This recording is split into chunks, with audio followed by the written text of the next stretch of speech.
उत्तर प्रदेश फतेहपुर जनपद की सांसद साध्वी निरंजन ज्योति ने देश के साथ साथ अपने संसदीय क्षेत्र फतेहपुर जिले की जनता से कोरोना वैक्सीन लगवाने की अपील की। क्षेत्र के लिए नहीं, मैं पूरे देश के लिए संदेश देना चाहूँगी कि कोविड जैसी महामारी पूरे विश्व को प्रभावित किया है। इस समय जो वैक्सीन का अभियान चल रहा है, कुछ लोग उसमें कंफ्यूजन पैदा कर रहे हैं। जो पैदा कर रहे हैं स्वयं चुपचाप पहले से लगवाए हुए, जनता को भ्रमित कर रहे हैं। कोई जनता भ्रमित नहीं हो, मैं स्वयं दोनों लगवाए बैठी हूँ। 19 करोड़ लोगों ने लगवाया भारत के अंदर। किसी देश की इतनी जनसंख्या भी नहीं होती है, लेकिन गांव के लोगों को कैसे गुमराह किया जाए, ये कुछ लोगों की आदत में पड़ चुका है। यही लोग थे पहले कहते थे भाजपा की वैक्सीन है, लगवाने के बाद कहते हैं भाजपा वैक्सीन नहीं दे पा रही, अब जनता को कह रहे हैं वैक्सीन अच्छी नहीं है। तो मेरा हाथ जोड़ के आग्रह है कि वैक्सीन लगाएं। कोरोना आएगा भी तो उनका कुछ नहीं बिगाड़ पाएगा जिनको वैक्सीन लग चुकी है।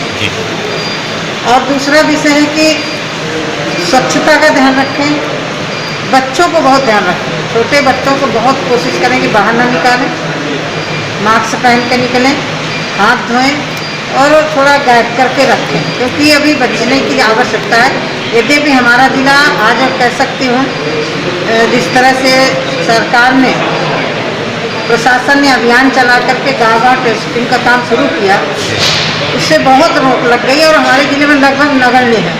देखिए, कांग्रेस को देश को गुमराह करने की आदत है। नाच नाए आंगन टेढ़ा। 55 साल सरकार में रहे हैं, कोई एक आदमी बता दे कि प्रियंका के पति ने घोषणा की कि हम इतनी वैक्सीन के लिए, इतने कोविड के लिए पैसा दे रहे हैं। सोनिया गांधी ने घोषणा की कि हम अपने इतना पैसा दे रहे हैं।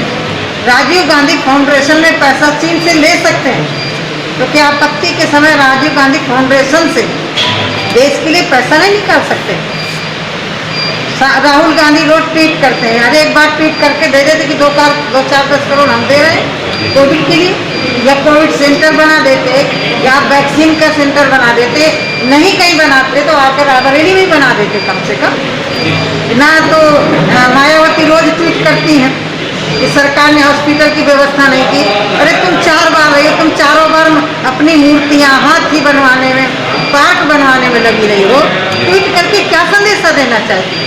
यदि तुम्हारे अंदर समाज और लोगों की चिंता होती तो वहाँ पार्क न बना करके वहाँ बड़े बड़े हॉस्पिटल बना देते, मेडिकल कॉलेज बना देते, जिससे वहाँ बच्चे पढ़ते, डॉक्टर बनते, निकलते। अखिलेश जी, उनकी भी 4 बार सरकार रही है, वो भी इसके पहले सत्ता में ही थे। मैं तो सौभाग्यशाली अपने को और भगवान को शुक्रिया करती हूँ, धन्यवाद देती हूँ।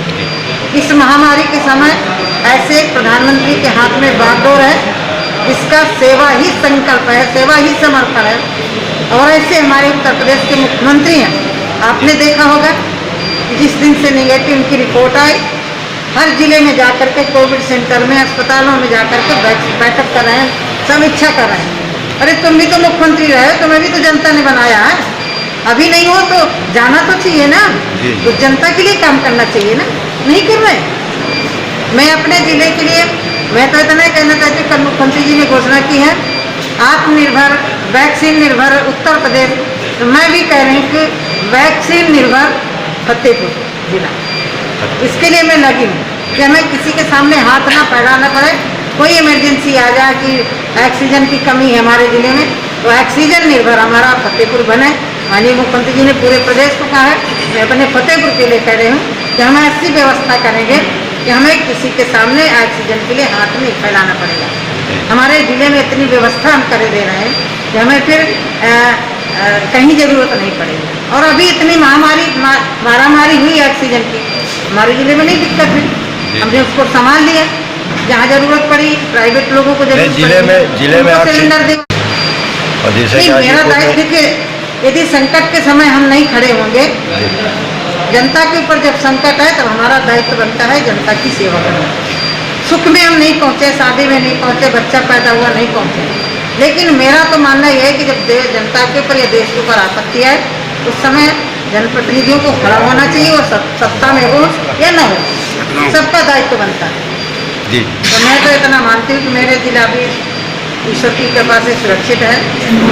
कुछ लोगों ने कुछ अफवाह फैलाने की कोशिश की।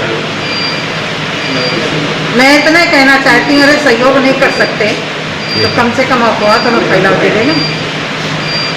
आना तो तुम्हें भी चाहिए, तुम भी यहाँ से सांसद रहे हो, तुम भी जिले से विधायक रहे हो, बहुत सारे लोग रहे हैं। कोई दिखा सड़क पर? कोई नहीं दिखा। तुम्हें भी जनता ने वोट दिया, भले हारे हो, सड़क में तो दिखना चाहिए कम से कम। आकर के फोटो खिंचवाना, किसी मुद्दे को उछालना, ये अच्छी बात थोड़ी। ये जनता के ऊपर एक भय पैदा करने की कोशिश करना है। और कांग्रेसियों की तो आदत है, जब भी कोई माहौल है उसमें भय पैदा करो। 370 धारा खत्म होगी तो खून की नदियाँ बहेंगी, मंदिर बनेगा तो फलाना होगा। अब यही सब नहीं हजम हो रहा, सब कुछ धीरे धीरे शांत हो जाता है। तो मैं तो अपने जनपद के नागरिकों का भी अभिनंदन करती हूँ कि इस समय उन्होंने सहयोग दिया।